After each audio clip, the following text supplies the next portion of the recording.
Welcome to today's episode of Heard and Seen Around. I am Rajesh Karipurath.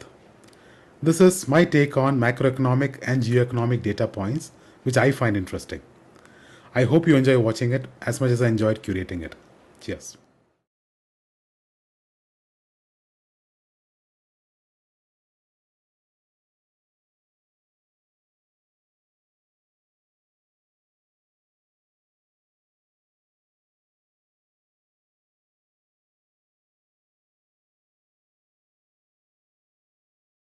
"2026 is flipping the script.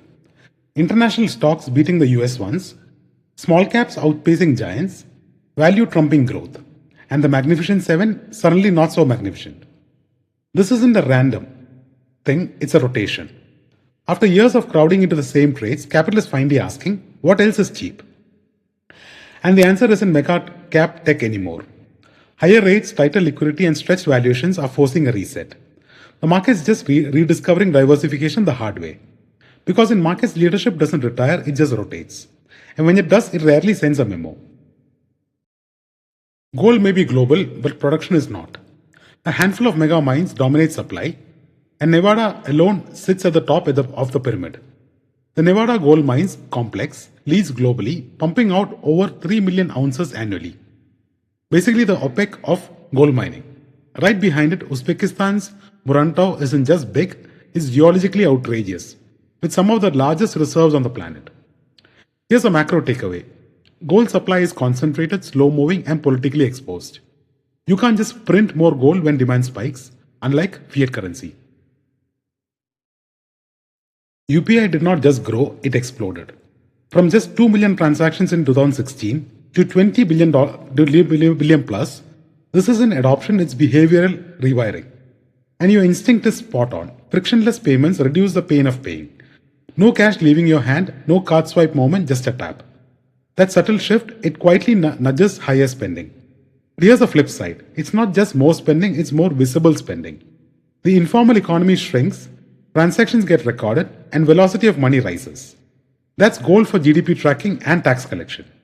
So yes, UPI may make you spend more, but it also makes the economy look bigger, faster, and more formal. This isn't a market, this is domination. India produces over 26 million tons of mangoes, dwarfing everyone else. The next players, Indonesia, China, Pakistan, aren't even close. And here's the twist.